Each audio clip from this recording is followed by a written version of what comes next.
নমস্কাৰ জনালোঁ ৰাইজ।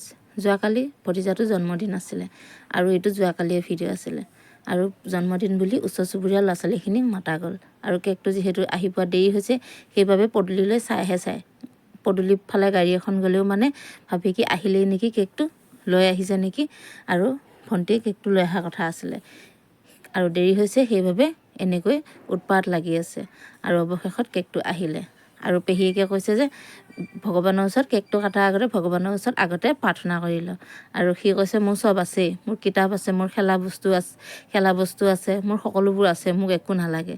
তাৰপিছত অৱশেষত গৈ ক'লে যে ভগৱান মোক পঢ়া শুনা ভাল কৰি দে, আৰু তেনেকৈয়ে কেকটো কাটিলে আৰু যে তাৰ কি ফূৰ্তি কেকটো কাটিবলৈ পায়, কাৰণ প্ৰত্যেক বছৰে এনেকৈ তাৰ জন্মদিনটো আয়োজন কৰা হয়, ওচৰ চুবুৰীয়া ল'ৰা ছোৱালীকেইটাক মতা হয় আৰু সি খুব ভাল পায়।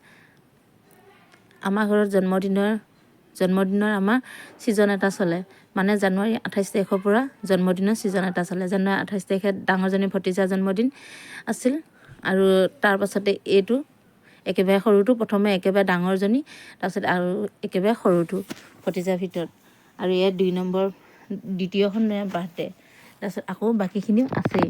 আৰু এনেকৈয়ে সেই কেকটো কাটি চবকে অকণ খুৱাই দিলে।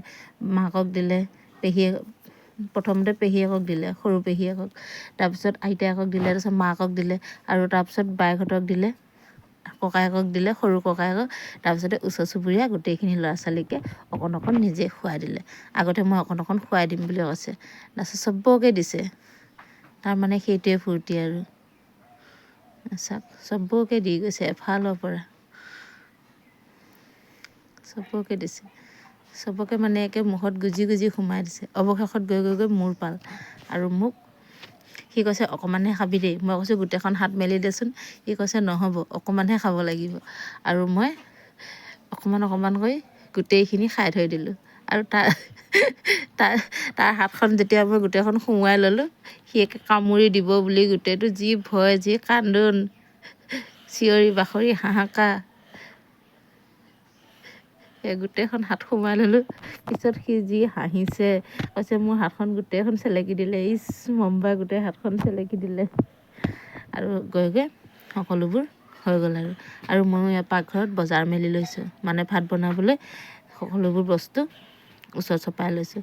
আৰু ইফালে ভণ্টিয়ে চব কাটি অলপকৈ কাটি অলপ মিঠাই আৰু অকণমান পায়স সকলোকে ভগাই দিলে। পায়সখিনি আকৌ দুপৰীয়াই বনাই গৈছিলে, মানে দুপৰীয়াই বনাইছিল আৰু স্কুলতো দি থৈ অহা গ'ল সিহঁতৰ স্কুলত, আৰু যিখিনি বাকী আছিল সেইখিনি সন্ধিয়া সময়ত ল'ৰা ছোৱালীখিনিকে ভগাই দিয়া গ'ল আৰু অলপ লগতে মিঠাই দিলোঁ। আৰু এনেকৈ ল'ৰা ছোৱালীবোৰে বৰ সুখেৰে খালে, আনন্দৰে। সিহঁতৰ এটা ফূৰ্তি যে কেক এটা খাব পালে বা কিবা এটা কৰিব পালে অকণমান ফূৰ্তি লাগে। আৰু ইয়াত চাওকচোন, আমাৰ কালি গাঁৱৰ ল'ৰা এটাক বজাৰ কৰি আনিব ক'লে 1 বস্তা বজাৰ কৰি আনি দিছে, মানে শাক পাচলি একে উভয় নদীকে আনি দিছে। কিমান খাই থাক।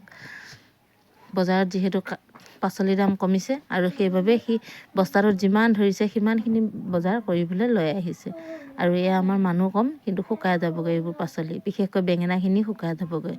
বাকী বন্ধাকবিখিনি ঠিকে থাকিব, কিন্তু ফুলকবিখিনিও অলপ গেলি যাবগৈ, আৰু আলুখিনিও ঠিকে থাকিব।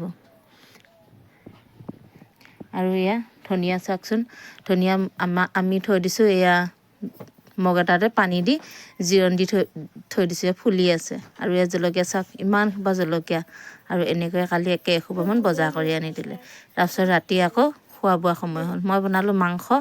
তাৰপিছত কোনো বিশেষ বুলিবলৈ নাই খোৱা বোৱা ক্ষেত্ৰত, কেকটো আনিলে, কাটিলে আৰু ল'ৰা ছোৱালীখিনিক দিলে, খোৱালে, খালে, সিহঁতে গুচি গ'ল। তাৰপিছত আমি ৰাতি সদায় যেনেকৈয়ে খাওঁ তেনেকৈয়ে খালোঁ। আৰু এইফালে মই মাংস, ওলকবি আৰু আলু বনালোঁ, তাৰপিছত দালি বনালোঁ।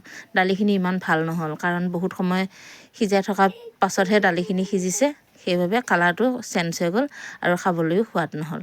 আৰু এনেকৈয়ে আমি ৰাতিৰ সাঁজটো খালোঁ। ভিডিঅ'টো ইমানে আছিল।